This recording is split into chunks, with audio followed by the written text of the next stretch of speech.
house party is being thrown by inhabitants of the flat. For camera video.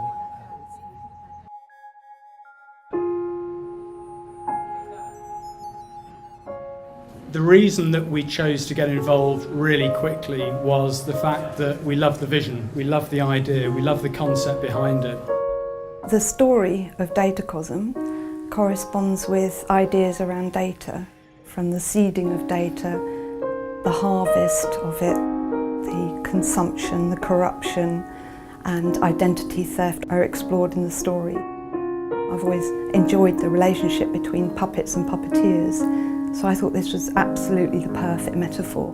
Joe's project is a stop-motion animated film that is mediated by an artificial intelligence algorithm.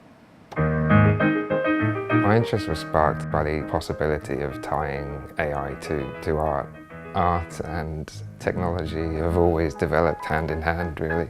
This is Aficionado. It's determining the genre of music continuously and in real time.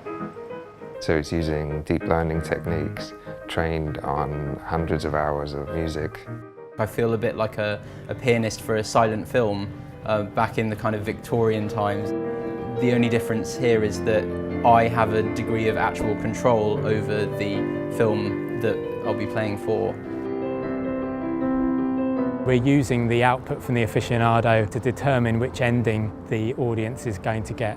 So the live pianist knows when the genre of music he's playing is having the most impact on the overall outcome of the film.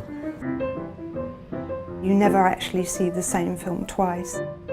Whether it's going to be a utopian solution to our relationship with data and the digital world, or something darker and a bit more depressing.